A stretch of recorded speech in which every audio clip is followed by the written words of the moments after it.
전체 교회 표어가 사랑에 대한 얘기이기 때문에 서로 사랑하라라는 말씀으로 여러분들하고 같이 말씀을 나누려고 합니다. 구절은 짧고 나눌 내용도 짧습니다. 제가 부제를 원래 제목을 서로 사랑하라 이렇게 제목을 안 정하고 제목을 사랑 참 어렵다 이걸로 하려다가 너무 가요스러워 가지고 이것도 또 지적사항이 될까봐 서로 사랑하라 영적인 이름으로 바꿨습니다. 말씀을 같이 보면서 우리 같이 오늘 말씀을 좀 생각해 보는 시간을 갖도록 하겠습니다. 오늘은 한 페이지밖에 안 됩니다. 자, 같이 읽도록 하겠습니다. 시작. 내가 너희와 함께 있겠다. 그러나 너희가 나를 찾을 것이다. 내가 일찍이 유대 사람들에게 내가 가는 곳에 너희는 올 수 없다 하고 말한 것과 같이 지금 나는 너희에게도 말하여 둔다. 이제 나는 너희에게 새 계명을 준다. 서로 사랑하여라. 내가 너희를 사랑한 것 같이 너희도 서로 사랑하여라. 너희가 서로 사랑하면 모든 사람이 그것으로써 너희가 내 제자인 줄을 알게 될 것이다.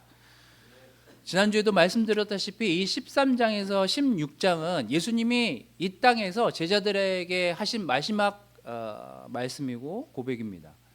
그래서 가장 중요하게 생각했던 그 말씀을 제자들에게 전하고 싶으셨을 것이고 또 그렇게 하려고 하다 보니 이게 말로만 해서 얘들이 기억을 할까?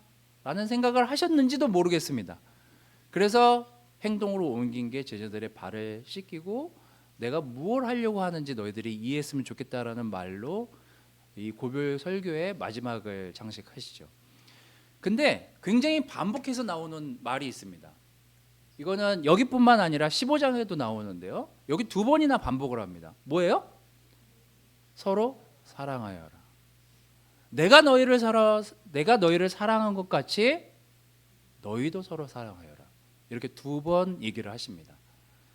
그리고 이 말씀은 16장이 끝나기 전 한 번 더 말씀을 하시죠. 15장 12절에는 이렇게 기록하고 있습니다. 내가 너희에게 이런 말을 한 것은 내 기쁨이 너희 안에 있게 하고 또 너희의 기쁨이 넘치게 하려는 것이다. 내 계명은 이것이다. 내가 너희를 사랑한 것과 같이 너희도 서로 사랑하여라. 예수님이 얼마나 이 말씀을 강조하고 싶으셨는지 이해하시겠습니까? 같은 말씀을 돌아가시기 직전까지 3번이나 반복해서 하십니다. 근데 참 재밌죠? 뭐가 재밌냐? 제가 이 말씀을 읽으면서 너희는 이제 나랑 같이 있다가 내가 너희들을 떠나니 세상을 사랑해라. 이 복음을 모르는 사람들을 사랑하고 그들을 내 사랑이 너희들에게 전달된 것처럼 그들에게 사랑을 해라. 라고 만약에 제가 예수님이라면 말씀을 전달하고 갔을 텐데 예수님 그렇게 말씀을 안 하세요. 세상을 사랑하라고 하는 그 말은 세상에 가서 말씀을 전하면서 너희가 내 제자라는 것을 알게 해라라고 하신 말씀을 승천하시고 돌아가신 다음에 하세요.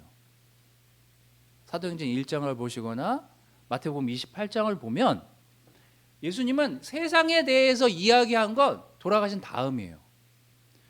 돌아가시기 직전까지 예수님이 하려고 했던 말씀은 뭐냐면 우리 내부 안에 있는 우리 안에 있는 그 사람들을 사랑하라는 거예요. 우리는 그렇게 하고 있나? 우리는 그런 예수님의 말씀을 실천하고 있나? 오늘 좀 그런 내용들을 좀 여러분들하고 나누려고 합니다. 자, 13장 13절 15절 말씀은 이렇게 얘기합니다. 너희가 나를 선생님 또는 주님이라고 부르는데 그것은 옳은 말이다. 내가 사실로 그렇다. 주이며 선생인 내가 너희의 발을 씻겨주었으니 너희도 서로 남의 발을 씻겨주어야 한다. 내가 너희에게 한 것과 같이 너희도 이렇게 하라고 내가 본을 보여준 것이다. 자, 거기 이제 뒤에서 맨 끝에서 두 번째 줄을 보면 내가 너희에게 한 것과 같이 행동한 것과 같이 너희도 이렇게 하라고 내가 본을 보여준 거다. 이렇게 하라는 건 어떻게 하라는 거예요? 내가 너한테 발을 씻겨줬으니 너도 가서 남의 발을 씻겨줘라, 이런 의미입니까? 제가 아까 예수님이 3번이나 강조했다고 하는 그 말씀을 곰곰이 묵상해 보면 사실 이 내용하고 맥락이 같은 내용이거든요. 내가 너희의 발을 닦아주는 이유를 너희가 아니? 내가 이렇게 머리 숙여서 또 몸을 낮춰서 너희들의 그 더러운 발을 씻겨주는 그 행동을 하는 이유가 뭔지 너는 알고 있니? 뭐예요? 내가 이렇게 하라고 본을 보여준 이유는 낮은 상태에서 너희들을 씻기고 사랑했듯이 너희도 그렇게 다른 사람을 사랑할 수 있니? 랑 사실 일맥상통하는 얘기거든요. 뭐 제가 지난주에 여러분들에게 발을 씻기는 것에 대한 얘기를 했지만, 여러분, 이게 남의 발을 씻겨준다는 거, 지금도 뭐 발 씻기는 건 뭐 어려운 일이지만, 우리가 남의 발을 씻겨준다는 거에 대한 의미를 다시금 한번 생각해 보면 좋을 것 같습니다. 이게 18세기, 17세기 이때는요, 교황청에서 일부러 세족식을 거행했습니다. 왜 그랬을까? 왜 그랬을까요? 나는 이런 사람이야. 이게 이제 세족식이 없어진 이유이기도 하거든요. 이게 개신교회에서. 근데 뭐 개신교회에서도 세족식을 한 교회들이 있긴 있으니까. 우리는 안 하잖아요. 우리는 그런 퍼포먼스가 필요 없는 교회입니다. 행동으로 직접적으로 보여주는 걸 중요하게 생각하는 교회이기 때문에. 이게 17세기, 18세기에 교황이 자기의 권위를 나타내기 위해서 주교들, 신부들의 발을 씻겨주는 퍼포먼스를 하는 거죠. 근데 그렇다고 교황의 위치가 바뀝니까? 그렇다고 그 사람이 가지고 있는 권위가 사라지나요? 그래서 그때 당시 사람들이 봤을 때는 너무 이질감이 느껴지는 행동이었어요. 아니, 돈은 돈대로 막 그렇게 박박박박 긁어 걷어가면서 저런 퍼포먼스로 우리의 마음을 돌릴 수 있을까에 대한 생각들을 그때 당시에 사람들이 하면서 사실 세족식에 대한 인식이 좋지는 않았습니다. 근데 한번 생각을 해보십시오. 예수님이 하려고 했던 그 더러운 발을 닦는다는 것에 대한 의미를 생각해 보면 세족식하고는 다른 거거든요. 베드로가 이렇게 예수님이 발을 닦으려고 했을 때 이런 말을 합니다. 내 발은 절대 씻기지 못하십니다. 예수께서 그에게 말씀하십니다. 내가 너를 씻기지 아니하면 너는 나와 상관이 없다. 그러자 시몬 베드로는 예수께 이렇게 말하였다. 주님, 내 발뿐만 아니라 손과 머리까지도 씻겨주십시오. 예수께서 그에게 말씀하셨다. 이미 목욕한 사람은 온몸이 깨끗하니 발밖에는 더 씻을 필요가 없다. 너희는 깨끗하다. 그러나 다 그런 것은 아니다. 만약에 제가 내일 세족식을 한다고 여러분들한테 고지하고 여러분들 오라 그러면은 여러분들 지금 오늘 안 씻은 채로 내일 그냥 오겠습니까? 다 씻고 오지. 문기 정도 빼고는 다 씻고 옵니다. 문기 형제는 내추럴한 걸 좋아하니까. 그러면 제가 문기 형제는 미진이 보고 닦으라고 하겠죠.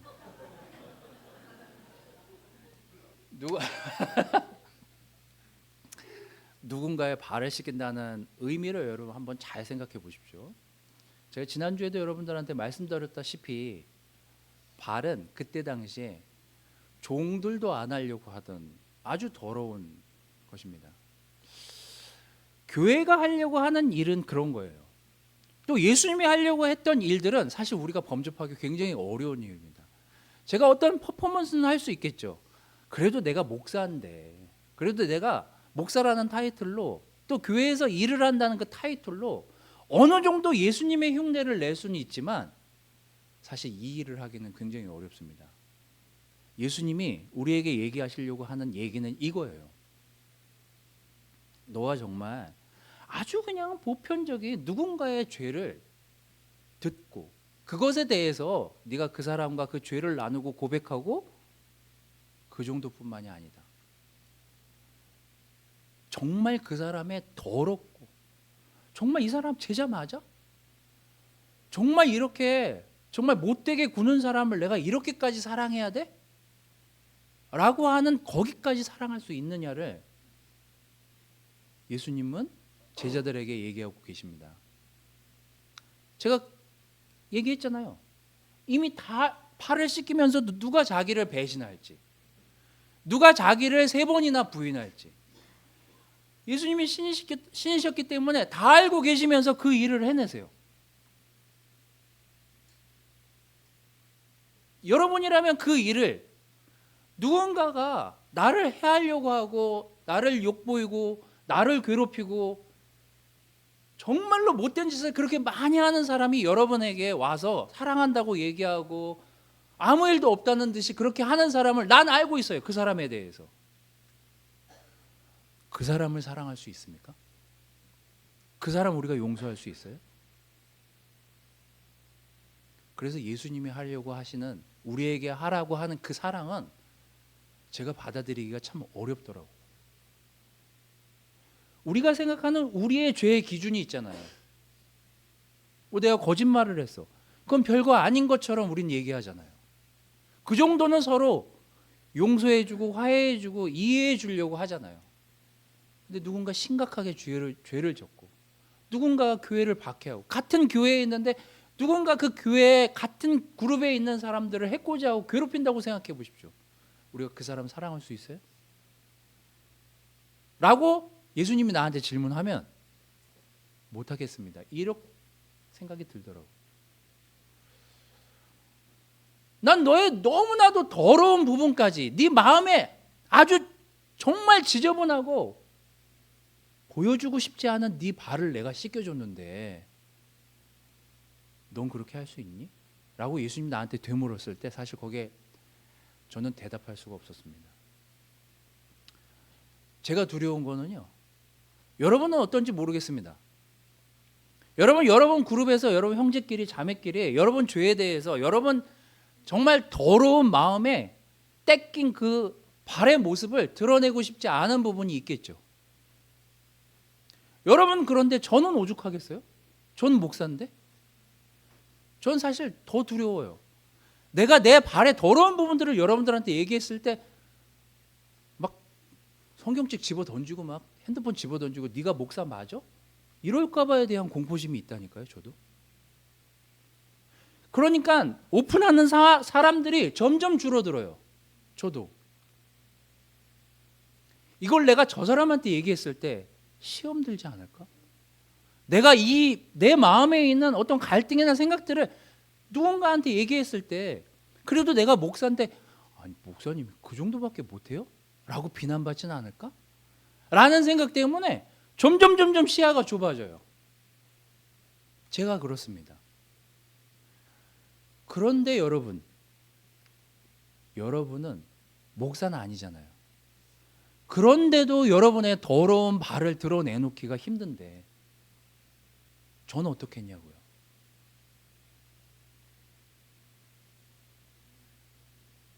그래서 저도 저 나름대로 막 변명을 하고 가족들이랑 범프가 있으면 거기에 또 변명을 하고 변명에 변명을 더하고 돌아서서 후회하고 제가 지난해를 돌아보니까 1년 12달 365일을 그 짓을 하고 있더라고요. 제가. 하나님이 이 내 더러운 발을 씻겨주셨는데 왜 자꾸 내가 이 발을 내놓고 싶어 하지 않아 할까? 예수님이 너가 그렇게 하지 않으면 넌 나와 상관이 없다 라는 그 말씀이 제 마음에 많이 와닿았던 시간들이었습니다. 여러분 우리는 누구도 우리의 마음의 더러운 부분을 드러내놓고 싶어 하지 않아요. 왜? 비난받을 수 있으니까요. 용서받지 못할 수 있으니까요. 또 우리가 남이 그런 더러운 발을 내밀었을 때 우린 그 발에 대해서 평가하고 판단하잖아요. 저건 용서 못할 일인 것 같아. 저건 용서 못할 마음인 것 같아. 하지만 예수님의 입장에서 생각해 보면 그 발도 내가 씻겼다. 너가 드러내놓고 싶어 하지 않은 그 발조차도 내가 죽기 전에 가장 해야만 할 일이라고 여겼기 때문에 그 일을 내가 한다. 저는 올 한 해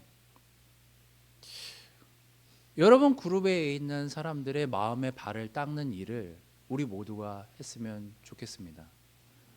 성숙해진다는 건 그런 것 같아요. 난 과연 저 사람의 그 못난 어떤 지저분한 부분을 닦을 준비가 돼 있나? 우리 모두 고민하면서 여러분 그룹에 있는 형제자매들을 생각해 보시면 좋을 것 같습니다. 바울은 이 예수님의 사랑에 대해서 이렇게 고백을 합니다. 에베소서 5장 2절. 그리스도께서 여러분을 사랑하셔서 우리를 위하여 하나님 앞에 향기로운 예물과 제물로 자기 몸을 내어주신 것과 같이 여러분도 사랑으로 살아가십시오. 사실 우리는 그래서 십자가 앞에서 사실 고개를 들기가 굉장히 어렵습니다. 그냥 제가 그래요. 그렇게까지 사랑해서 내 더러운 발을 내놓고 용서받았는데 왜 남을 그렇게 용서하는 게 내가 어려울까?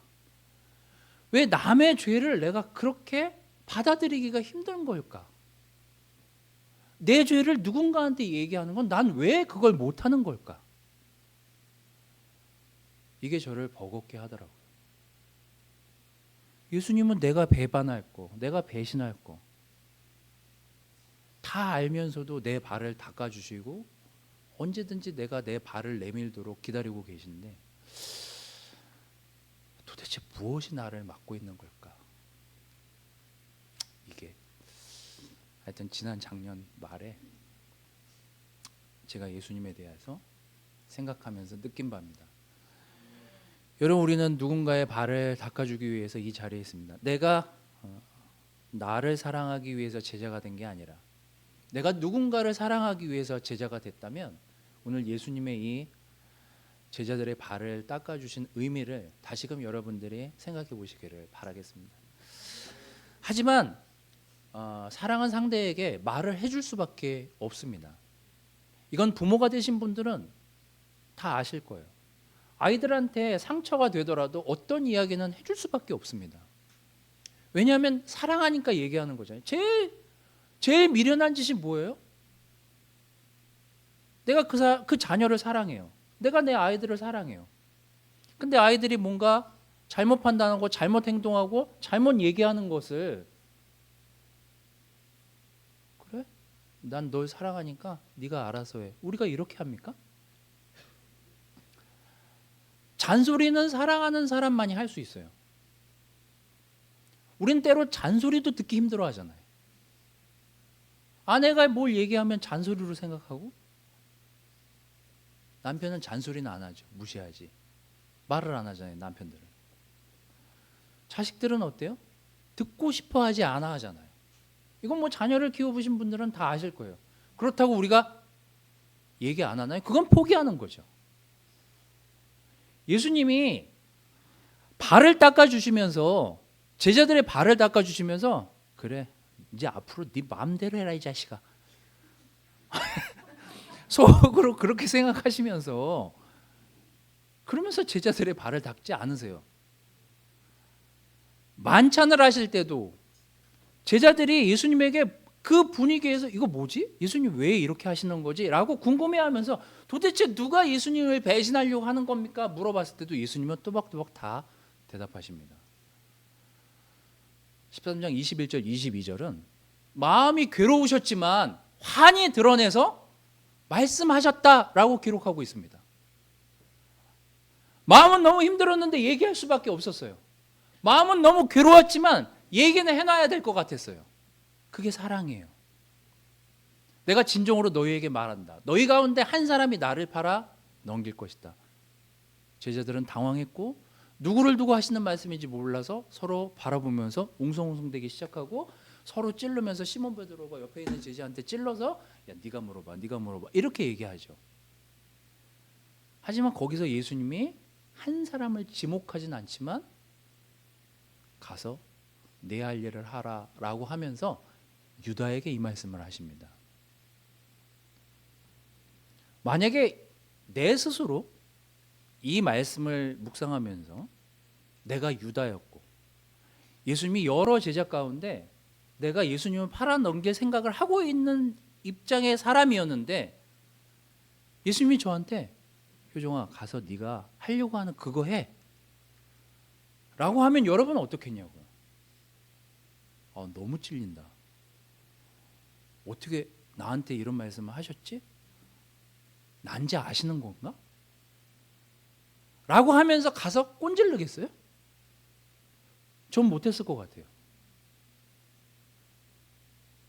근데 마음먹은 그대로 가서 유다는 하죠. 어쩌면 우리는 누군가에게 찔림을 줄 수 있는 상대이란 사실을 기억하시기를 바라요. 여러분이 해준 그 충고 한마디에 그 사람은 회개할 수도 있습니다. 그 사람은 하려고 하는 일을 그칠 수도 있어요. 그 사람이 지으려고 하는 그 죄도 멈추게 할 수 있습니다. 그게 우리가 해야 될 일이에요. 그게 진짜 사랑하는 거 아니에요? 부모가 열받아서 그렇게 얘기할 수 있죠. 네 마음대로 살아. 네 하고 싶은 대로 해. 난 몰라. 그리고 그 다음날 또 하잖아요. 애한테. 그게 사랑 아닌가요? 우리는 사랑하기 때문에 얘기해 줄 수밖에 없는 존재들이에요. 제가 교회에서 진짜 욕을 많이 먹습니다. 저 진짜 오래 살 거예요. 이건 목사라서 욕도 먹지? 이거는 뭐 너가 책임자 아니야? 뭐 이런 얘기 때문에 또 전임들끼리 또 막 싸우고 뭐 한다고 또 그것 때문에 욕 먹어요. 여러분 저도 뭐 생각이 없습니까 제가? 전 믿음이 없냐고요? 전 예수님 안 믿냐고요?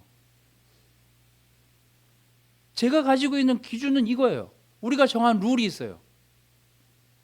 근데 그 룰을 난 괜찮아 라고 하는 걸 전 못 견뎌 하거든요. 왜 같이 정한 룰을 어떤 사람은 되고 어떤 사람은 거기서 배제돼야 되냐고요. 룰을 정했으면 그 룰 안에서 자기가 판단되어져야죠. 저는 제가 사랑했던 저님들과의 관계에서 제가 사랑했던 사람들과의 불편한 일들을 겪은 지난 몇 년이었습니다. 사실 힘들어요. 저도 힘들었어요. 뭐 지금도 힘들고. 근데 그 얘기를 안 해줄 수 없었어요. 왜 같은 룰을 같은 전임 안에서 지켰는데 왜 누군가는 예외가 돼야 되냐. 그것 때문에 지금 제가 욕먹고 있어요.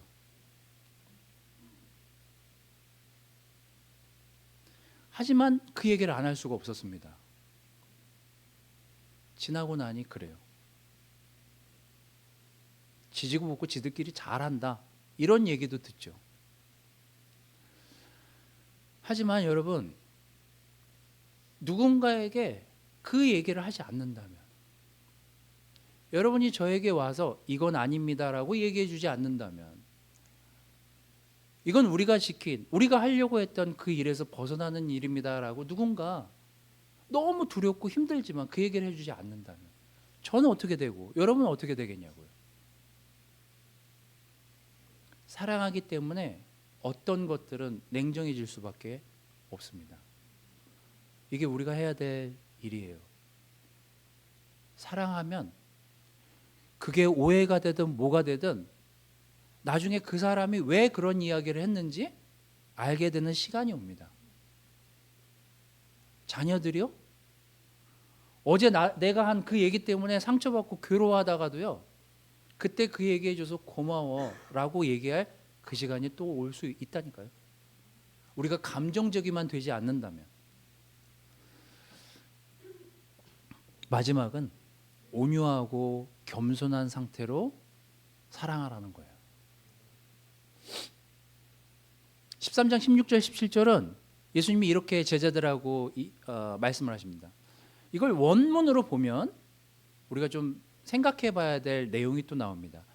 내가 진정으로 너희에게 말한다. 종이 주인보다 높지 않고 보냄을 받은 사람이 보낸 사람보다 높지 않다. 너희가 이것을 알고 그대로 하면 복이 있다. 이걸 원문으로 보면 복보다는 행복하다라는 표현이 맞습니다. 예수님이 이렇게 얘기하시는 거죠. 종이 주인보다 높지 않아. 너희는 나를 선생으로 얘기하잖아. 내가 선생인데 선생이 이런 일을 해. 선생이 이런 일을 하니까 너희도 가서 이런 일을 해. 라고 얘기하면서 제자들의 발을 닦으시죠. 종이 주인보다 높지 않아. 내가 주인에 가깝고 주님에 가까운데 내가 이런 일을 해. 내가 이런 일을 하는 이유를 알려줄게. 내가 이걸 해보니 행복하더라. 이런 의미입니다. 내가 주인이고 선생이고 내가 너희들보다 높은 자리에 있지만 내가 너희들에게 무릎을 꿇고 엎드려서 너희들의 발을 닦으니 이것만큼 행복한 게 없더라. 이게 예수님이 제자들에게 전하고 싶은 말씀이었습니다. 여러분, 우리가 행복할 때는 언제일까요? 내가 나를 사랑할 때 행복하지 않아요. 내가 내 만족을 채울 때 행복하지 않습니다. 내가 누군가의 발을 닦아주고 같이 눈물을 흘려주고 같이 그 발을 닦으면서 서로 슬퍼할 때 시간이 지나면 참 행복한 시간들을 지나왔구나. 우리가 서로 보다듬어 주고 서로 안을 수 있었고 서로 용서해 주고 사랑할 수 있었기 때문에 우리가 여기까지 올 수 있었구나. 행복한 시간이었구나. 그래서 사랑이라는 게 제가 이 말씀을 읽을 때마다 도전이 되고 어렵다는 느낌을 받더라고요. 어려워요, 여러분. 우리가 100몇십 명이 여기 교회에서 아고 팀도 있고 우리 애들도 있고 많습니다. 우리 교회 크고 작은 많은 우리 관계들이 있잖아요. 세상 제일 어려운 게 관계더라고요. 직장이나 여기나 세상이나. 그럼 우리가 그 관계를 접고 피해야 되겠습니까? 바이블톡에 10명 정도 있는데 10명 중에 한두 명이 계속 삐딱선을 타요. 그럼 모여가지고 이놈 빼. 우리가 이래야 되겠습니까? 여러분, 우리가 어느 회사를 들어가든지 그 회사가 가지고 있는 고유의 문화와 그 가지고 있는 고유의 가치관들이 있습니다. 교회는 말씀을 전하는 곳이고 그 말씀 안에 하나 된 사람들이 모여서 교회를 이루고 공동체를 이루고 있는 거 아닙니까? 그럼 그 공동체를 알려면 그 그룹에 들어가서 보면 알겠죠. 그게 지금 여러분들의 패밀리 그룹이에요. 바이블톡이에요. 그래서 내가 누군가 우리 학주같이 영크리스찬이 이제 그룹이 해산돼 가지고 여러분 그룹으로 들어갔어요. 그랬더니 거기서도 지지고 볶고 자기네들끼리 또 싸워. 그걸 학주가 봐. 에라이, 세상이나 여기나 뭐가 달라. 이런 마음 들지 않을까요? 아니, 세상도 할 수 있는 거 똑같이 여기서 하면 그 공동체가 왜 필요하냐고요. 우린 예수님을 따라 살기로 결정하고 예수님의 삶을 실천하기 위해서 제자 삶을 살기로 결정한 사람들이라면 뭔가 다른 공동체여야 되지 않겠습니까? 여러분의 그룹은 어떤가요?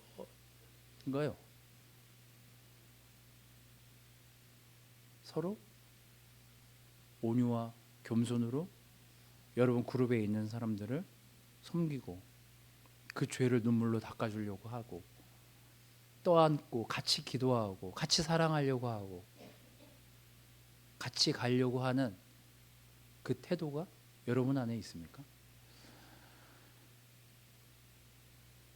사랑이 넘치는 교회. 겁나 어려운 주제입니다. 도전이 엄청 되는 주제예요. 서로 사랑하는 것에 대해 우리가 한번 올해 이 도전이 되는 과제를 안고